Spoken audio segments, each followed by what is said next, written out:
afternoon. Okay, that was powerful. It ripped my throat out nearly, okay? Okay, we have been talking about the periodic table, and we know now that the inventor, or the first one who published this, was Dmitry Ivanovich Mendeleev. He was one of 17 children who grew up in Siberia, and then he became a professor in St. Petersburg, a very successful professor, and he knew about 63 elements, he knew their masses, and he had studied how they some of them behave similar, and he put them in groups, and these groups actually fit pretty well with what we have nowadays, although he did not have any idea about the electronic structure, and we can explain all this with the electronic structure, how we build up the electrons to make the different atoms, and this is what we're going to be doing today in a little bit more detail. He also beat this German Lothar Meyer, who published his periodic table 1 year later, and so you snooze, you lose. No, at the time, they didn't have any electronic communication, and communication was still by horse, a mail, and the railway wasn't even there yet. Oh yeah, it started sort of, okay, 1869. Now there is the good Dmitry Ivanovich Mendeleev, so it's called Mendeleev's periodic table, and it has periods and groups. And so today we know 112 elements. They are named. The last element is copernicium, and there are others which have been found, but they have not been confirmed. Element number 114 and 116 names have been proposed: flerophium and livermorium. Now you remember we had a 1s. We can fit in 2 electrons in the 1s orbital. Spin up, spin down. And with this, we have the first period filled. Now we go to the next principal quantum number in n. That would be 2. And now we know we have the 2s1 and 2s2. Then we have the 2p. How many p orbitals do we have? 3. Okay. We have 3 p orbitals. We can fill each p orbital with 2 electrons. 1 up, spin up, electron, and 1 spin down. So we do that here. 1, 2, 3, 4, 5, 6. And then we come in the next period. We are full here. The 2p quantum level is full. Now the 3 is quantum level 3. N equals 3. 3s1, 3s2, 3p1, 2, 3, 4, 5, 6, 7, 8, 9, 10. 11, 12, okay? And so you fill those until the end of the 3rd period, and in the 4th period you fill the 4 s's, and the 4 s's are lower than the 3ds. The 3ds are higher, then you fill the 3ds. And this is when the transition metals come in. So your 4s you fill, and then 3ds. Once you have those filled, then you start filling the 4p's. The same is true in the 5 s's. You fill are lower, then you fill the 4ds, and then the 5p's. And the 6 s's and the lanthanum itself, that is a 5d1, that is lower, and then you have, the next one is the 4f's. So how many f orbitals do we have? So how many electrons is those? 14. So we have 14 elements. These are 14 elements. 4f, they are called the lanthanides. They come after lanthanum. And then the 7s is lower than actinium. That is a 7d1. And then we have the filling of the 5f orbitals. Okay? We have 14 elements. And once you have those filled, you come up with keep filling the 6d and then the 7p. Okay? So these are called the actinides, and they were proposed by Professor Glenn T. Seabrook, who was a professor here in this college. I know him quite well. He will become 100 years on the 19th of April of this year. On the 21st, we have a symposium at Cal Day honoring his 100th birthday, and there will be hopefully some quite famous people there talking about Seabrook and talking about their science. So there's room. Come and check it out.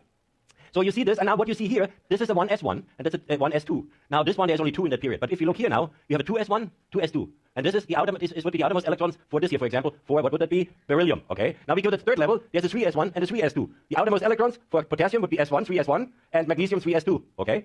Now you can go down here, as you go down in this group here, they all have the outermost configuration S1, just in a different orbital, in a different energy level. So you have, these are all S1 kind of configuration. This would be all an S2 configuration. This would be a P1 configuration, a P2, P3, P4, and so on and so on and so on configuration. And so bonding, and we want to learn about bonding, chemical bonding, okay? It's done by sharing electrons or taking electrons from one partner and giving them to the other. And bonding is usually mostly done with the outermost electrons. And we call these electrons the valence electrons, okay? This is where bonding is. So now, if this one here, for example, makes a compound, you could say that this one probably behaves similar in a compound like this, where the other ion is the same, for example, the counter ion. So you can predict, by just looking at the one above or the one below, you could predict what chemical behavior that has. Because they are similar, because the outermost orbitals, the filling of the outermost orbitals are in a higher energy level, but they are still the ones who bond or which bond, okay? So with this, we have what we call this is a group. This is group 1, this is group 2, and so on. This would be group 18. With this, we can say, these are behaving similar. Chemically, there's some similarity in chemical behavior. We call them homologues. Okay? They behave homologous. For example, if you look at the periodic table here, the sodium and the potassium and the lithium have somewhat similar behavior. We've seen it. They all react with water. But the lithium, the potassium, the electron was easier to take away than this from the sodium or even the lithium. And why this is, I will discuss in a minute with you. So we call these groups then, we call them alkali metals, or alkaline earth metals, group number 2. Then you have the halogens, the chalcogens, blah, blah, blah, the chalcogens, and the noble gases. And you have here the transition elements. This is where the d orbitals are filling. And then you have the lanthanides and the actinides. Okay? And so you can make conclusions from the electronic structure and from their nuclear charge. And this is what we're going to do today. So these guys here is a large group of metals and a relatively small group of non-metals. In between, we have these metalloids, but they behave like metals and like non-metals at times. And these are semiconductors, usually. And the lanthanides and actinides, they are by themselves. So if you look at here, these are the ones which are non-metals here. And these ones here, germanium, antimony, silicon, tin, and so on. Tin is more metal. But these here, tellurium, these behave sometimes as metals and sometimes as non-metals. And they are germanium and silicon, they are semiconductors. In your phone, they are, or wherever your computer makes it all work. And so this is the International Union of Pure and Applied Chemistry. They're calling the shots in chemistry. What we call anything, what we're allowed to call anything. And they have approved the names on this periodic table. Okay, if you have a new element, they need to approve of this. And in order to get a new element approved, it needs to be found independently by another group, hopefully at another institution. Okay, but this is a long story. I just wanted to tell you this because it's what I do partially. Okay, and so we have talked about ionization energy. That's the energy that you need to take away an electron from an atom. And if you look at the atom itself, you have the nucleus, which is positively charged, and you have the electrons, they are bound to the nucleus. Yeah? They move in orbitals. And so if you want to remove an electron, would you need to put in energy in the system and pull on it, or would you gain energy when an electron is removed? You put in energy in the system, so you have to pull on that thing to remove that electron. Not you, but you put in energy and then the electron gets away from the atom. With this, we have one less negative charge, the same number of positive charges in the nucleus, one less negative charge. And so this is positively charged in that whole atom, and we call this then a cation, positively charged. And so whenever you have to put, this would be this case here. Let me remove it, please, okay? Yeah, now it's gone. So this would be this case here. This is, that electron is removed from that atom, and it becomes a positively charged cation. And you need an ionization energy. That's energy that you have to put into the system. And I try to be consistent now. When you put energy in the system, it always has a positive side, the energy. Positive side, okay? And I also try to make it red, okay? Ionization energy, we say red, positive energy that you have to put in the system. For all of this class, if you put in energy in the system, it's a positive sign, the energy. Now, of course, there's the opposite. Some atoms, they love to attract electrons. They just see that electron and said, okay, I'm going to grab that electron, and then I go in a lower energy state. What did that just do? I went into the lower energy state, okay? I grabbed that electron and then go in a lower energy state, okay? So it goes in a lower energy state, so what does it do? It releases energy. So whenever it releases energy, it's a negative sign. Negative sign in front of the energy means the system releases energy. Engrave this in your mind. Are you with me? Okay, good. So this is electron affinity. Electron affinity. So now let's have a look at some of this. We did lithium, sodium, and potassium. We have thrown this into water. Okay, we have tried to put it in water. And you've seen that the lithium didn't make a whole lot it didn't release a whole lot of energy. The sodium released a little bit more energy, and the most energy was released by the potassium. Okay. So this would not make sense with this here, what I'm showing you now. The ionization energy is, I have sodium, I went one further down, sodium, potassium, and rubidium. The ionization energy is the highest for sodium, it gets lower for potassium, and then for rubidium. So that means I need less energy to put into the system to remove that electron. Okay, you with me? Okay, that's a positive number. It's here in kilojoules per mole, okay? Because we always use 1 mole in order to have a system that we can relate to, and a kilojoule is 1,000 joules. Joules is energy, you know this by now. And so there is a significant less amount, so it takes more amount to pull an electron of sodium, a little bit less than of potassium, and even less of rubidium. So why was there such a reaction in the water when I put not the rubidium, but I had lithium, sodium, and potassium, it's the same, the ionization energy should go down, because the water was actually providing the energy to pull off that electron, okay? And so when it's very difficult to pull off, why is it difficult to pull off? It's lithium, because you have hardly any shielding of the nuclear charge. So if you go to sodium, you have all these electrons in between, there is more shielding of the nuclear charge. So it becomes easier to pull off that electron, because you have all this negative charge shielding the nucleus, so the nucleus is not hanging on that much to that outermost electron, so it's easier to pull it off. And then, for example, for potassium, it would be easier to pull it off. Potassium is 419, and for rubidium, even easier to pull it off. But now you see the water always furnish the same amount of energy.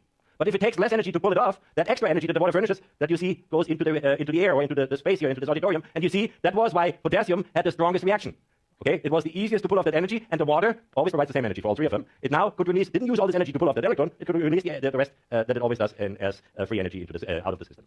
So that was, now let's look a little bit more at this here. So if you look at the ionization energy between chlorine, bromine, and iodine, you see they are huge ionization energies. It takes a tremendous amount of energy to make a Cl plus or Br plus or iodine plus. It would be called, I don't even know what it would be called. You may need a tremendous amount of energy. So these guys on the right side, they have strong electron affinity. They like to pull in electrons from somebody else. Okay? So if you look at the electron affinity, is negative, is minus 349 kilojoule, minus 325, minus 295. Okay? So if you go from chlorine, look at the periodic table, chlorine, bromine, iodine. So to get an electron into it, of course, here it gets a little less because they're shielding from the electrons that are in between, all the orbitals in between. But you see that these guys, they love to pull electrons of other things, okay? And with this, they are negatively charged, and this is then they have electron affinity. So it's very difficult to pull off an electron from them. They have high electron affinity, so they like to be negatively charged. And they even release energy when they do that. They release this kind of energy. Remember, green, negative sign, and they release energy. Now, if you look at the electron affinity of those guys, you could make a sodium minus, potassium minus, rubidium minus, has been made, very difficult to make. So you have minus 53, minus 48, minus 40, hardly any energy released, okay? It's not worth it. But they like to be cations. Sodium plus, potassium plus, rubidium, and so on, they're all positively charged. And this most metals like to be positively charged. Okay, just the non-metals usually form anions. Now, this was the reaction I just talked about. So that's the metal, the ionization, and we had lithium, sodium, and potassium. So it has to pull off an electron of each of them, but you need twice in order to balance the reaction here. And the electron is pulled off. Water likes to pull off electrons to make H2 and OH minus. Okay? So you have an M plus and OH minus gives you a hydroxide. We call this a hydroxide. This would be lithium, sodium, or potassium hydroxide, but it's soluble in water. That's why we didn't see anything precipitate. The water was clear. And with this, now you have that release of energy because the one which is further down in the group is the one where the electron is easier to pull off. So that energy is always the same, and so it does need less and less energy to pull that electron off of here, and this is then released and it burns up the hydrogen. Okay, good. I hope this is clear now. You can have, now let's go back to that concept. You have a aluminum. Aluminum is here. This is a 3s2, 3p1, okay? And aluminum, you ionize aluminum, so you take about 580 kilojoules per mole to pull off that electron, all right? So this is not red here. You should imagine it red, okay? Now, of course, there's other electrons. Nothing can keep you back from pulling off more electrons. So now you have one electron pulled off, so that's positively charged, but the nucleus is still aluminum. It still has the same number of positive charge, but you have one less negative charge to compensate this. So now this positive charge can hang on to the remaining electrons much tighter. Also to the one outermost, the valence electrons. So if you want to ionize this one to pull a second electron off, you need more than 3 times as much energy than to pull the first one off. You see that? Okay, now we go further and we say, let's pull the third one off. And of course now you have 2 positive, and that means 2 less electrons, but the same number of nucleons. How many of protons? How many protons do we have? 13. Okay, and this is we had 13 electrons before. Now we have only 11. If it's 2 plus. Now we pull another one off. That's much harder to pull off because it's hanging on tighter to the nucleus, hanging on to its electrons. So you need 2,740 kilojoules per mole to pull the third one off. Then you have aluminum 3. This is the gas phase. G means gas phase. Now look at to pull a 4s electron off of aluminum. So you have aluminum 3 plus. To pull that 1 electron off, you need a huge amount of energy. See that 11,600 kilojoules per mole. Do you get my point? That's called successive ionization. Do you get my point? Okay, successive ionization. So first ion step, second step, third step, fourth ionization step. Okay. Usually aluminum likes to be Al3 plus. Okay. So let me see. Oh no, let's do something else here.